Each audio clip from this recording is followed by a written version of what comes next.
కూటమి ప్రభుత్వం అంటే టీడీపీ, బీజేపీ లేకపోతే జనసేన విన్ అయ్యేది అసలు?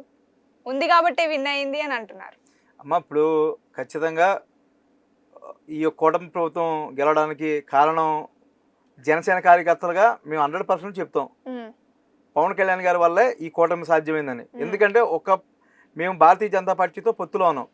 భారతీయ జనతా పార్టీలో పొత్తులో ఉన్నా కానీ పవన్ కళ్యాణ్ గారు చంద్రబాబు నాయుడు గారిని అరెస్ట్ అయిన రోజున ఆయన కనీసం ఎటువంటి కూడా ఏదైనా ఎన్నికలు పొత్తు పెట్టుకునే ముందు కూర్చుని మాకెన్ని సీట్లు ఇస్తారు మీకెన్ని సీట్లు ఇస్తారని చెప్పని డిస్కస్ చేసిన తర్వాత పొత్తు పెట్టుకుంటారు. కానీ అసలు మనం ప్రజలకి మంచి జరగాలి, ప్రభుత్వం మారాలి, దీంట్లో పదవులకు కానీ సీట్లకు కానీ తావులేదు. నేను ఖచ్చితంగా నరేంద్ర మోడీ గారిని అమిత్ షా గారిని ఖచ్చితంగా ఒప్పిస్తాను ఉద్దేశంతో పవన్ కళ్యాణ్ గారు అప్పుడు చంద్రబాబు నాయుడు గారిని కలిసిన తర్వాత వెంటనే ఇటువంటి దుర్మార్గుడు మన రాష్ట్రానికి అవసరం లేదు, ఖచ్చితంగా ఈ 3 పార్టీలు కలిసి పోటీ చేయాలని అనౌన్స్మెంట్ చేయడం అన్నది రాజకీయ చరిత్రలో భారతదేశ రాజకీయ చరిత్రలో ఒక పార్టీని పొత్తులో ఉంటూ ఇంకో పార్టీతో కలిసి మళ్ళీ ఆ పార్టీని కూడా మేము పొత్తులోకి చేస్తాను. ఆ పార్టీ కూడా చిన్న చితక పార్టీ కాదు, భారతదేశాన్ని రూల్ చేస్తున్నటువంటి పార్టీ. ఇవాళ ఒక ప్రపంచంలో దిక్సూచిగా మన భారతదేశానికి వెలుగెత్తి చాటుతున్న నరేంద్ర మోడీ గారు నాయకత్వంలో ఉన్న పార్టీని నేను కలిసి తీసుకొస్తానని ఆయన అనౌన్స్ చేసిన రోజునే ఆయన గెలుపు ఖాయమైపోయింది. ఎందుకంటే భారతీయ జనతా పార్టీని తెలుగుదేశం పార్టీని కలపడం అంటే మాటలు కాదు.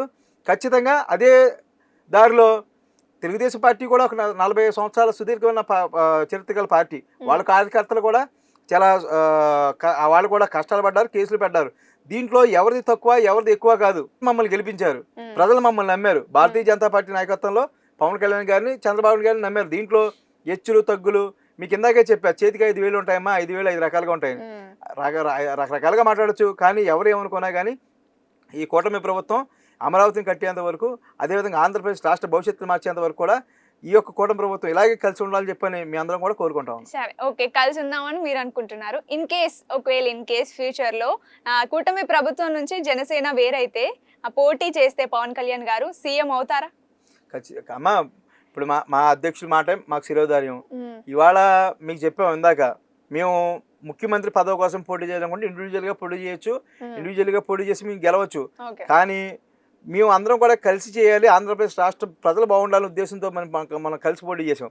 అదే రకంగా ఇప్పుడు పవన్ కళ్యాణ్ గారు కూడా మన జరిగిన సభలో ఈ 15 సంవత్సరాల పాటు చంద్రబాబు నాయుడు గారు ఉండాలని చెప్పని టాపిక్ రేజ్ చేశారు. దాంట్లో జనసేన పార్టీ కార్యకర్తలుగా మాకు బాధ ఉండొచ్చు, ఎందుకంటే మా నాయకుడిని మేము ఒక మంచి పొజిషన్లో ముఖ్యమంత్రి స్థానంలో చూడాలని మేము కోరుకుంటా ఉన్నాం.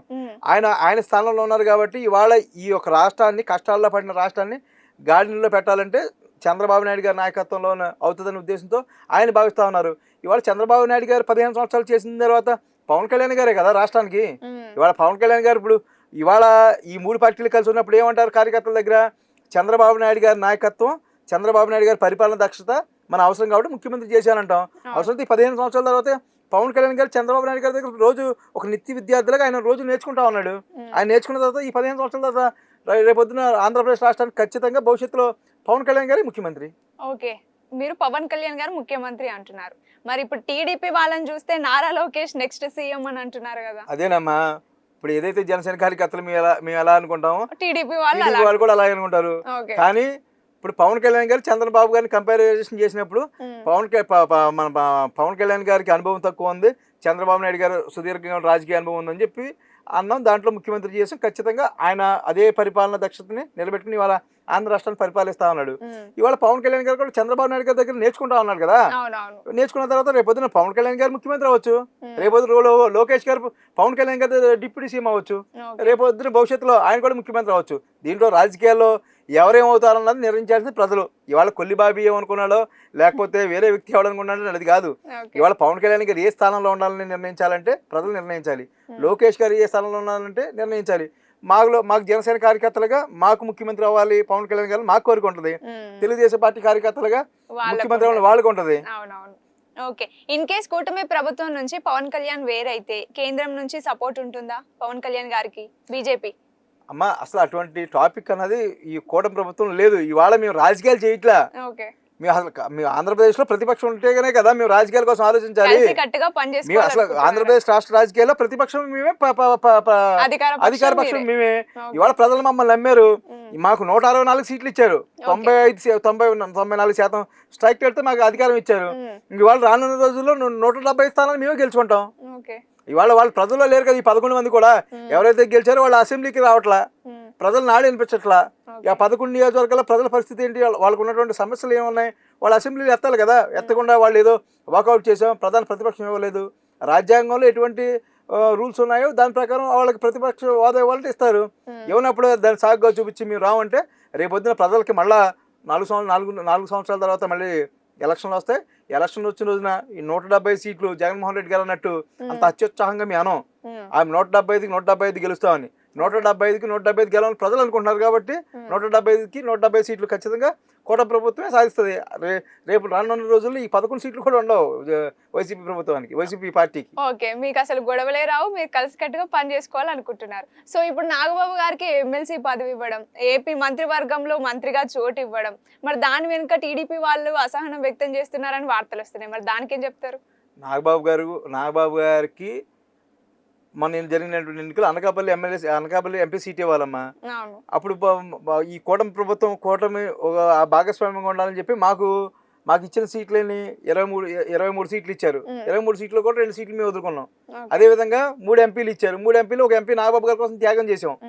నాగబాబు గారు రాజ్యసభకు పంపాలనుకుని పవన్ కళ్యాణ్ గారు, చంద్రబాబు నాయుడు గారు అనుకున్నారు. కానీ ఒకడు ఉన్నటువంటి పరిపాలన దృష్ట్యా ఇక్కడ ఉన్నటువంటి ఇంకా మనకు మంత్రివర్గంలో ఇంకా స్థానం ఉంది కాబట్టి కాదు, నాగబాబు గారిని అక్కడ కాదు మన రాష్ట్రంలోనే ఆయన్ని మనం పరిపాలనలో మన మంత్రివర్గంలో తీసుకోవాలనే ఉద్దేశంతో పవన్ కళ్యాణ్ గారు, చంద్రబాబు నాయుడు గారు కలిసి తీసుకున్నటువంటి నిర్ణయం ఇది.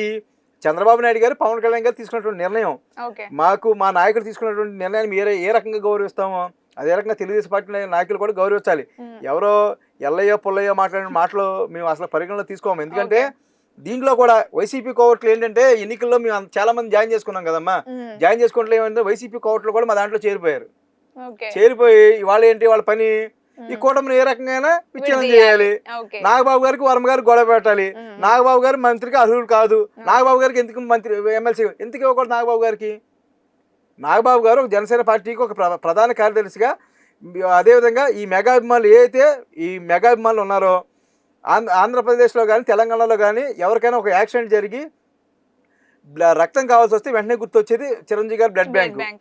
మెగా అభిమానులు ఇన్ని సంవత్సరాలుగా ఒక ఏకతాటి మీద తెచ్చి ఒక గౌరవ అధ్యక్షుల 2 రాష్ట్రాలకు కానీ అదేవిధంగా జాతీయ స్థాయిలో ఆయన వచ్చారు. అదేవిధంగా జనసేన పార్టీకి ఒక ప్రధాన కార్యదర్శిగా ఉన్నారు.